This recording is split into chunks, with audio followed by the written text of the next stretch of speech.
With us today to discuss the future of urban transportation are Jeffrey Katz, who is the Chief Technology Officer for the energy and utilities industry at IBM. He's involved with application development and innovation of IBM product services, technology and research for electric power companies and related organizations. He also was a manager of the computer science department at the U.S. Corporate Research Center at ABB and then at Alstom.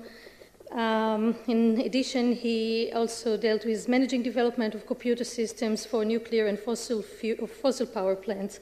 So Jeffrey is here with us. We also have Celine Cluzel. Celine is a principal consultant in the London office, starting her career as a mechanical engineer. Celine gained 7 years of experience in automotive-related business in France and also in the UK. She specializes in low-carbon transport technologies. She also developed detailed knowledge in technology, cost and performance characteristics, and also on the issues of regulation. Also with us, Florian Lehnert is here. He's the director of Intelligent City Forum and Program, a joint venture of Innovation Center for Mobility and Societal Research, and in GmbH in Berlin, and LSE Enterprise, the Venture and Innovation Division of the London School of Economics, the LSE. Also, he dealt with green mobility, urban renewable energy systems, and future city design. Also, he worked for the co-founder within the LSE, Grantham Research Institute for Climate and Environment, which is also chaired by Professor Lord Stern. In addition, also joined us Professor Johan Tomforde, who is a CEO of Mobility Innovations, and also one of the few automotive engineers that combines strategic marketing, design, and development with production experience and overall project competence. He's also the founder of an MD and the CND Center for Mobility and Innovation, and also a professor of industrial transportation design at Fordham University. I hopefully said it right. Okay, so thank you, and thank you for joining us.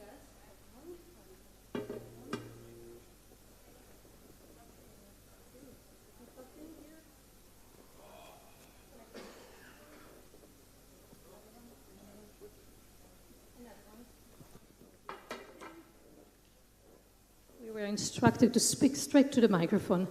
Okay, so I guess we will start with Jeffrey Katz, who will be speaking on smarter cities and also on the future of information and energy management in urban spaces, but specifically on transportation. Okay, thank you, everyone. I'm going to talk on a few advanced topics that IBM is doing in the area of smarter transportation. There's three major areas: coordination, electric vehicles, and high-performance computing. The coordination aspect tends to be more of the real-time aspect.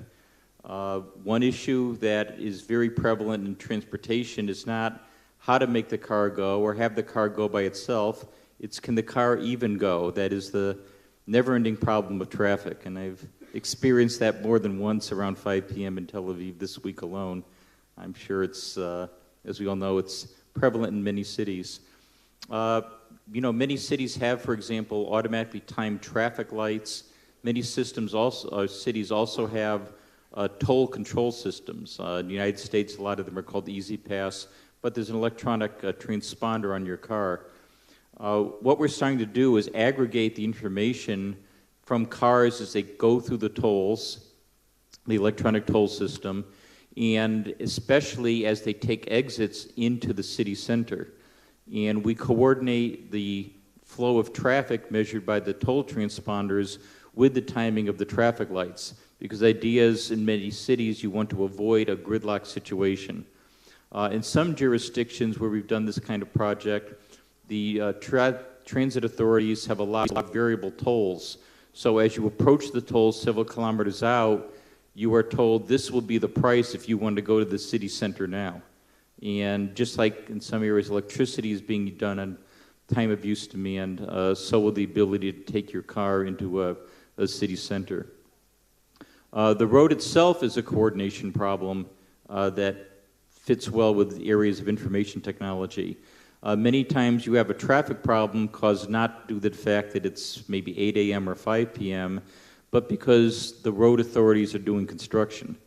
And if it's not the road authority, it's the underground gas line, or it's the electric company. So coordination just between those municipal entities has led to significant savings and potential driver frustration. How many of you have ever seen a road torn up by one utility and then a month later it's torn up by another utility? I know it doesn't happen in Israel, but other nations that aren't as sophisticated, you sometimes see this. And that's really just a coordination issue. Many of these things are not emergency repairs. There's safety issues. There's a company in Finland we're working with that embeds sensors into roads that can tell the phenomena, at least in English it's called black ice. When there's a thin coating of ice and you can't see it until you realize your car is now going sideways, then you say, I wish I had one of those sophisticated systems that we just heard about. But even that may not save you from black ice. But giving drivers early alerts for that on their cell phone, by roadside signs, this is all part of the information coordination and improving traffic.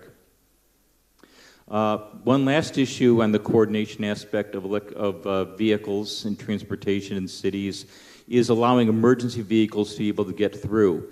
So a system that takes all the sensor and traffic flow information and is given to an emergency coordination center. So if an ambulance or fire engine or something has to go through, they are told at the instant they leave their service center, this is the best route given the traffic. Again, in Israel, everyone's polite and pulls over when an ambulance and fire engine goes through. It's not exactly true in some other cities around the world. Electric vehicles, second major topic. We've done an interesting and large project in Ireland to coordinate all the location of the charging centers, getting information from the car about how much fuel range they have left, or shouldn't really say fuel, battery storage range they have left, where the next charging station is, how do you pay for the charging, because you actually pay in Ireland, I believe, by your local electric bill at an agreed upon rate. A lot of people are putting in wind and solar and various renewable energy systems, and the big issue in those is because of the variability, they have need for electric storage. If you have a lot of wind and you really don't need the energy at the time, what do you do with it? Electric batteries are a obvious choice, except that in industrial scale, that's a very costly item. So people are actually looking at, can you park your car at a parking garage for a day, go into the office, and give permission for the electric company to put any excess renewable energy into your car battery, as long as they promise and take it out during the day if they need it, as long as your car is fully charged, when you leave, at 5 p.m. There's also an issue in electric vehicles. If you're going to plug them into a charging station, since you have a connection, you might as well also have a data connection and let the car manufacturer or somebody else remotely read the status of your car, since it's plugged in anyway, and find out if there are any service alerts that you may need.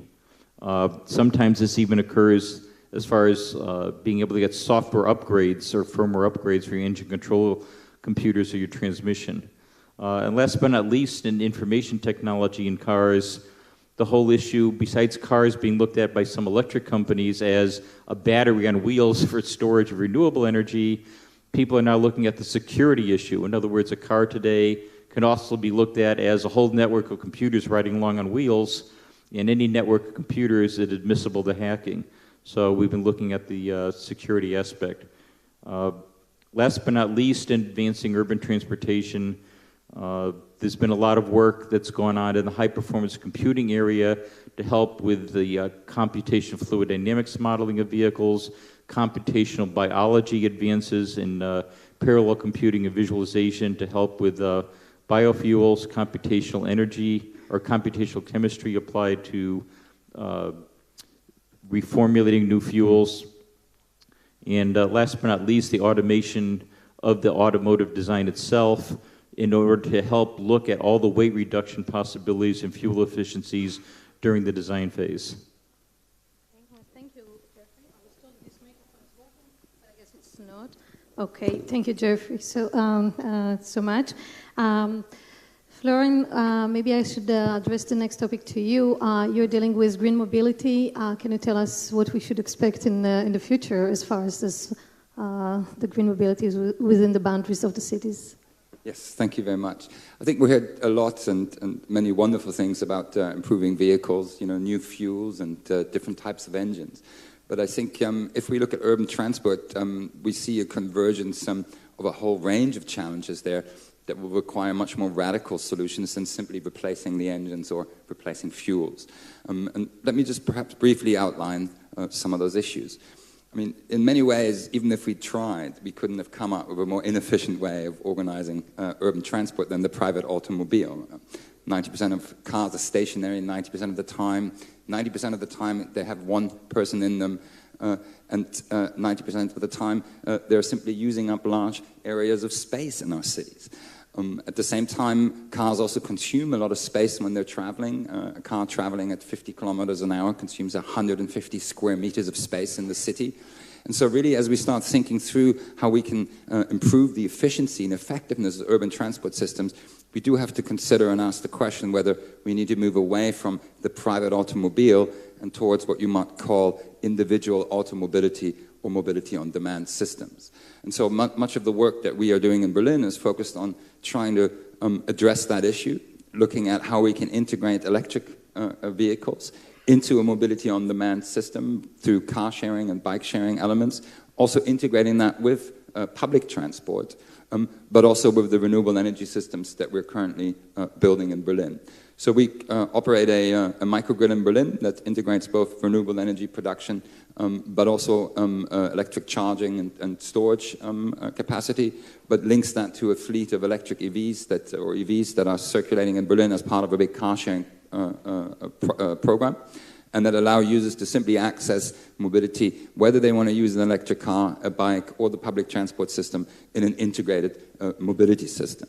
And I think if we look forward, we will have to look at replacing the individual private automobile in cities if we want to solve all these other issues beyond simply health and emissions problems that come from fossil cars, but also all the other issues of congestion and use of space and economic efficiency of mobility.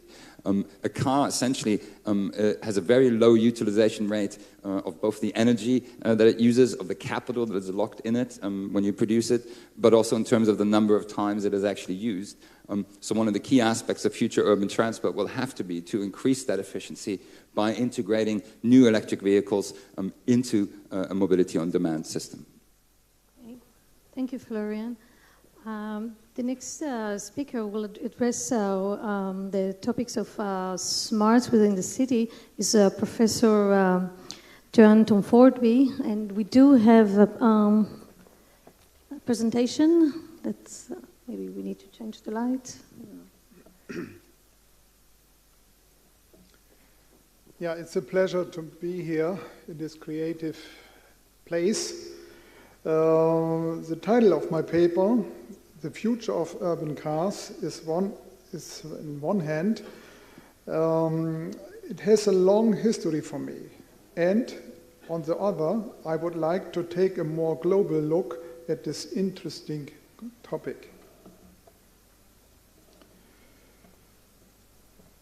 As you can see, I already dealt intensively with the theme of city cars in the urban environs of growing cities as early in 1969 during my course of engineering and design studies in Hamburg. Already my first, not yet very professional sketches show the product philosophy of the later smart. But it was only after various unsuccessful attempts that I was given the opportunity to start the project development proper in the early 90s. At the bottom right, it is my first sketch from 1994 for the Serial Smart, 25 years later.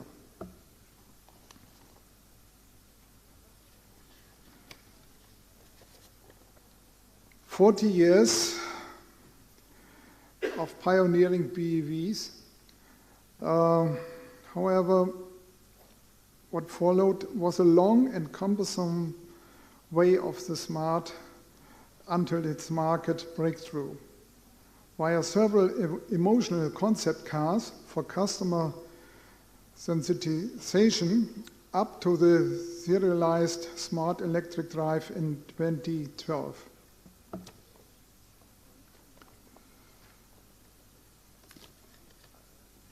This prompted me to launch 5 years ago a new company. The name is T-Mobility, based on the sustainable and interdisciplinary global approach to electromobility.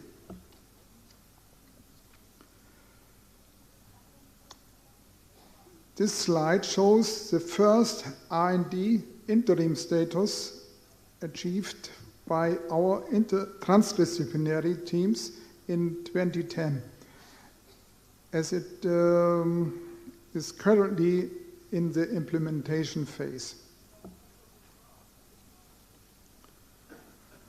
Our completely novel, lightweight design did not enable us to create a universal platform for a large variety of city-compliant vehicle versions, but also to attain a 25% weight reduction by consistently adopting our lightweight strategy and a cost saving of 25%. For the result, we coined the term TIAMO. It's named for True Electric Automobility, an attractive crossover city car cargo coupe concept.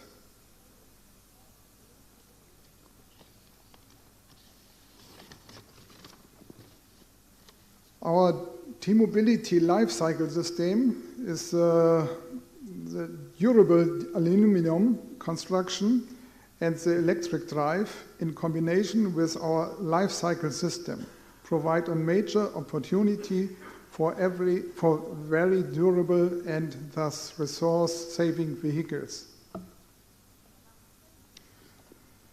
This slide depicts the next development phase, focusing on autonomous, respectively driver-assisted driving with a carbon platform and all technique from the powertrain to the battery to the electronics under the floor.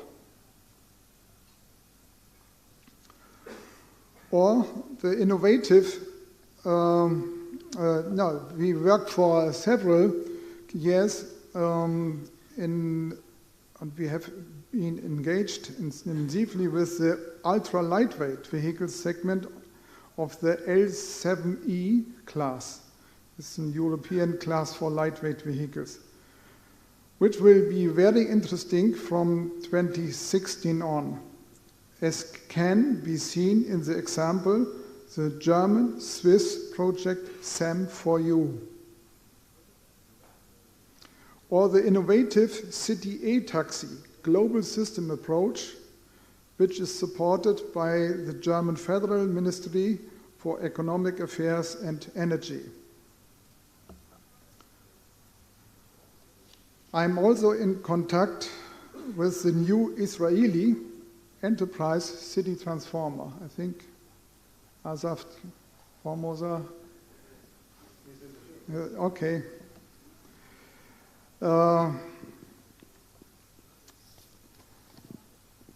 Within the German federal government initiative, National Plattform City of the Future or Nationale Plattform Zukunftsstadt, we are working on intelligently interconnected logistics and mobility solutions under the heading Smarter Urban Visions. To this end, we are developing inter alia connectivity center concepts for innovative mobility providers. This graph shows the interconnectivity level at which the 4 areas, you can see light architecture, intelligent logistics, light transportation, and smarter services, all together had a very important function through ICT, information and communication technologies. I would like to capture our corporate objectives in these 4 theses. More sustainability driven, in other words, more systemic processes and fully sustainable product developments. More energy efficient, this means designing for extremely low energy consumption from processing of the raw materials via production and year-long use to recycling. More customized is our corporate philosophy, and our mobility developments are focusing on the interests and individual requests of potential users rather than being technology and marketing driven. And more connected and intelligent, all present-day mobility and transportation processes generate a multitude of IT and communication data, which is why we should network our people and cargo transport systems more intelligently. Thanks for your time, and these are my cross-linking functions and responsibilities in which work every day. Thank you. Thank you, Professor Tumfordi, for the lecture. The next person is Celine, that will address to us the issues of regulations.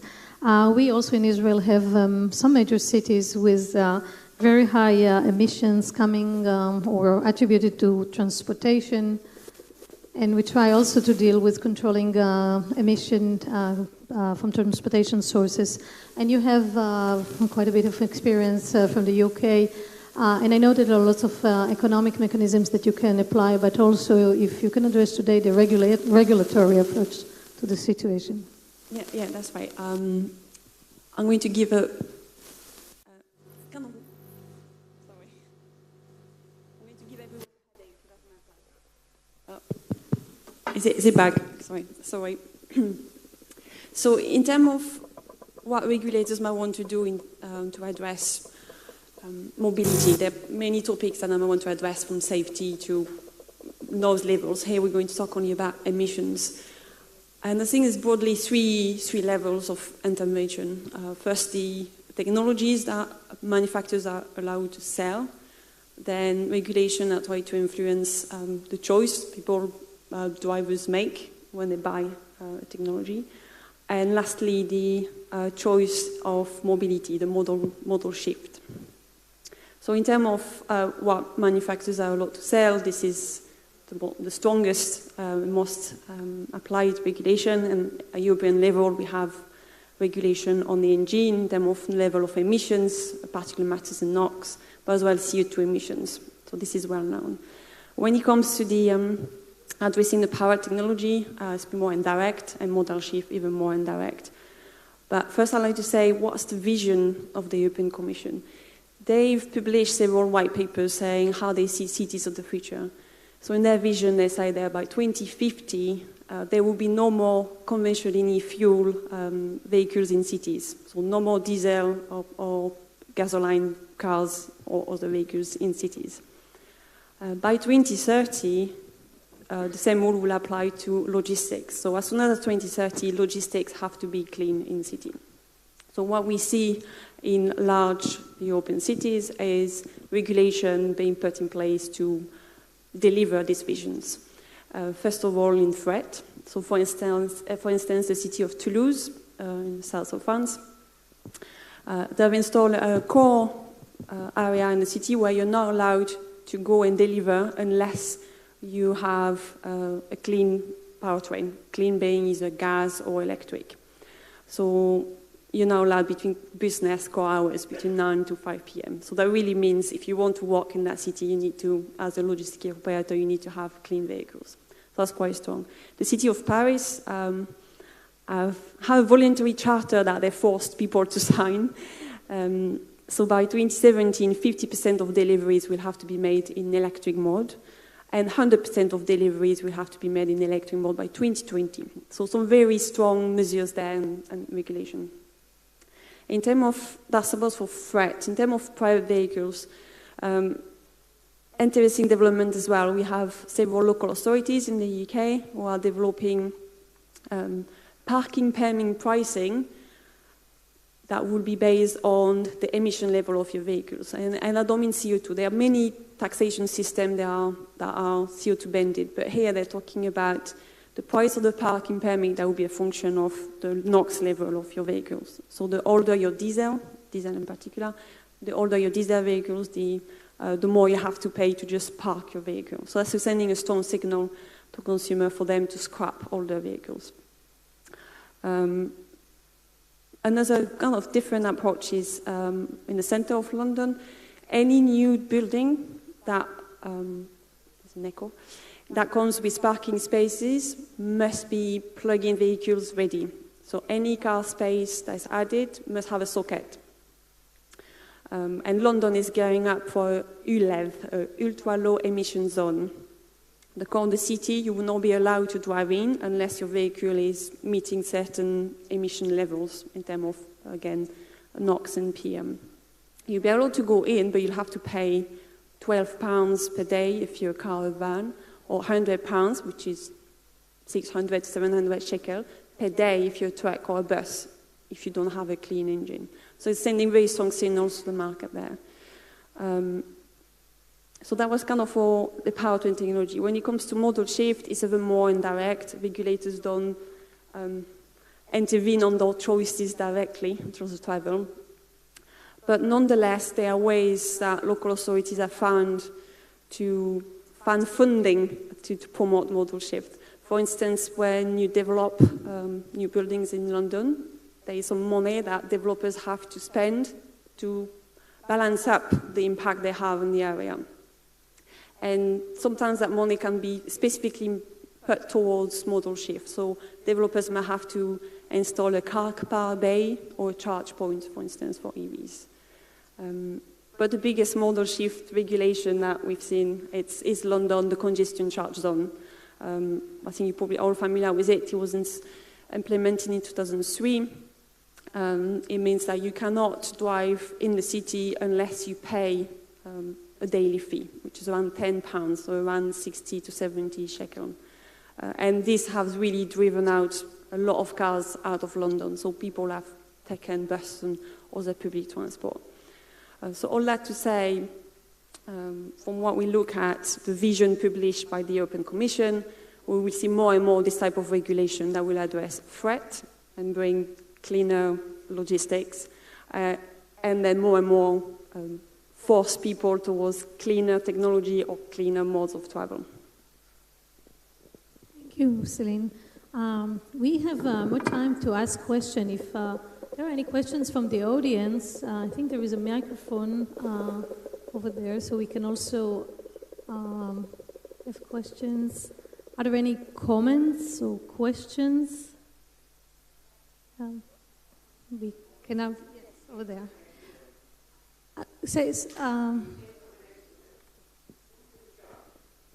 Who are you addressing your question to? Okay.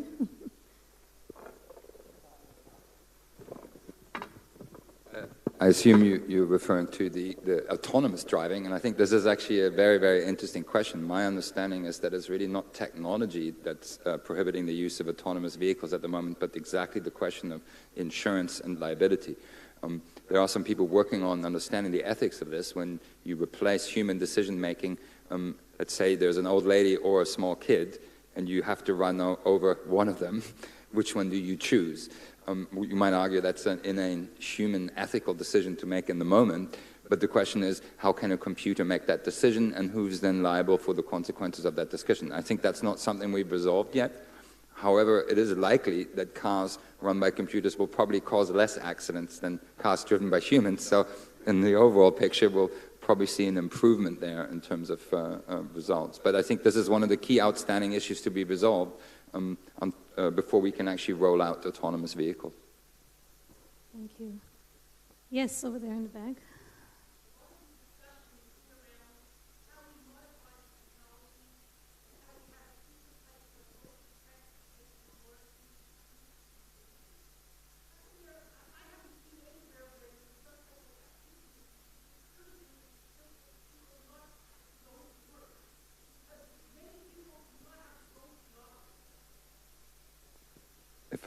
Well, that's an interesting point. There's been some studies done that if you look at overall energy consumption, having a lot of people in a big office building sharing resources is energetically more efficient than having 100 people in 100 separate houses turning on their various devices. So one has to look very carefully if that makes sense, if home working does improve the balance, or whether people then instead go drive into the city to have lunch and then drive back home rather than going to work. So there's been some conflicting studies on this.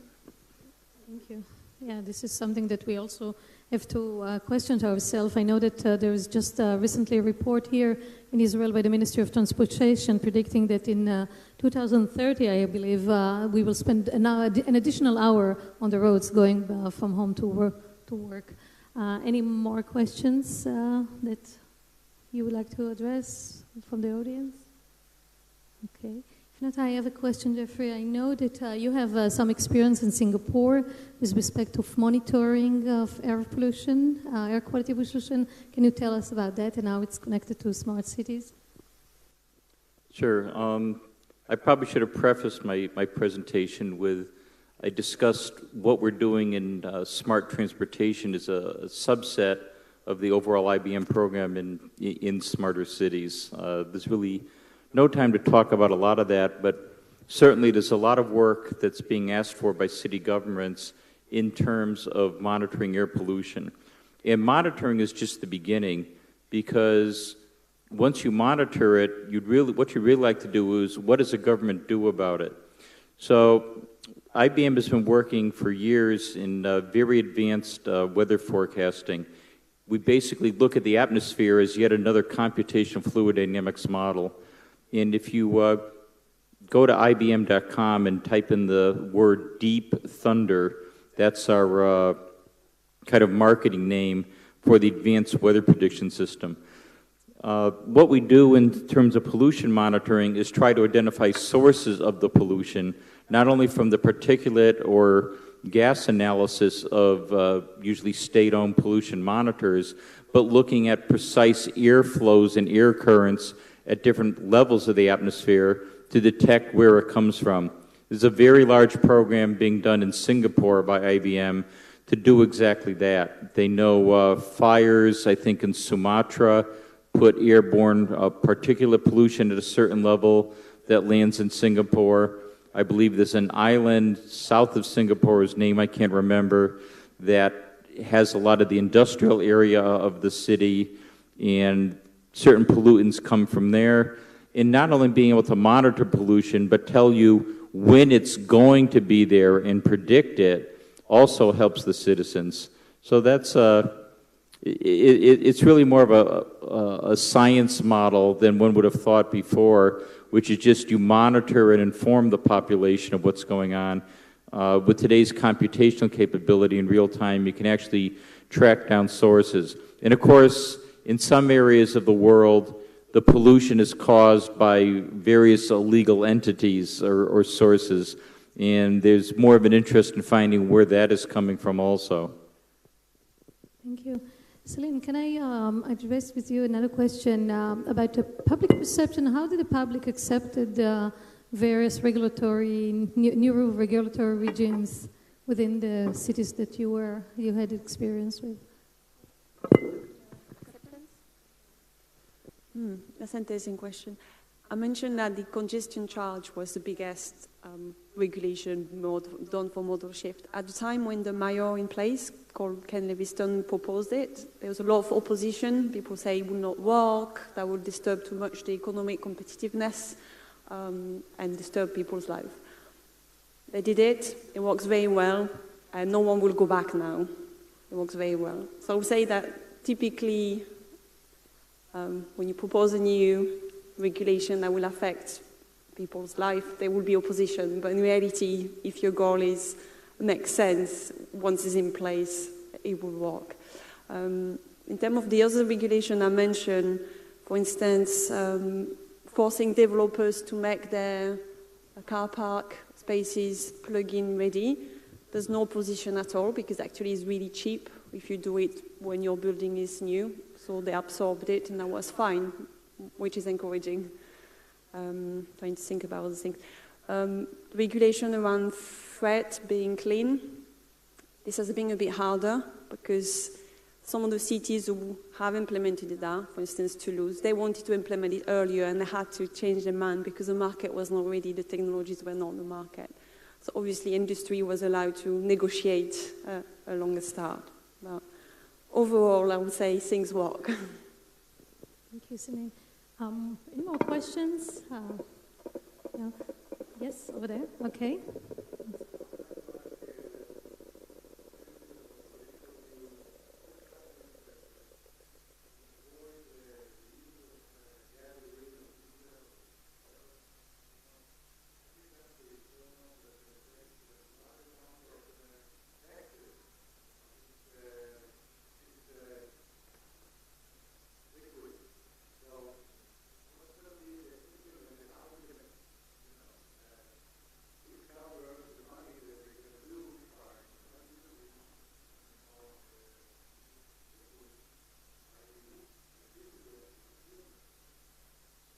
The question was: the gasoline is a great source of income for taxes.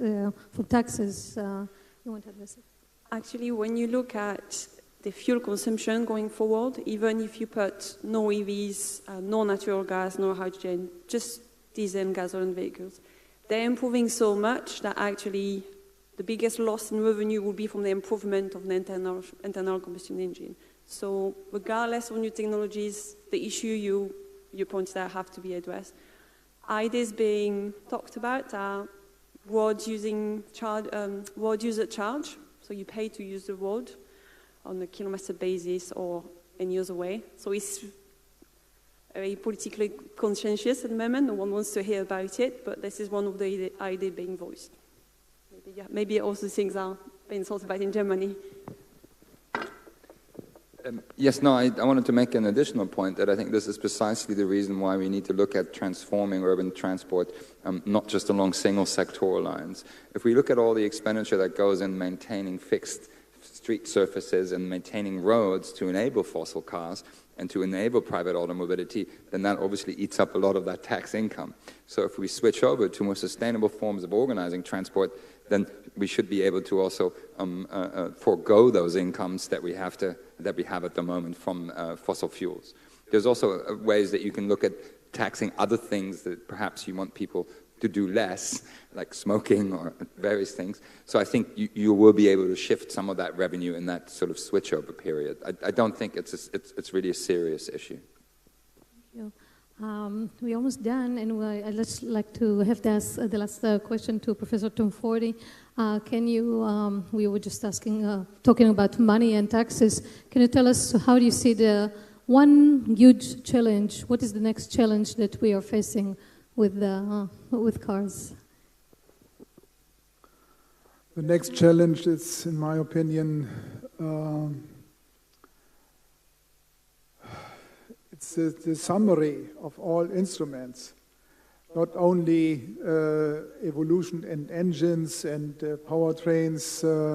We need green energy, we need resource saving every time, and new logistic processes from the click on your computer to order a parcel from China, We need a lot of resources for shipping this parcel over the seas with very big container ships to the harbors, to the trucks, to the depot, to the parcel services, and to your home.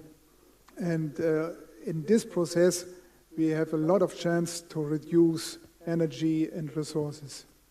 Thank you very much. Okay, this was really interesting. Well, please help me to thank our panelists, and thank you very much for your talks. And enjoy staying.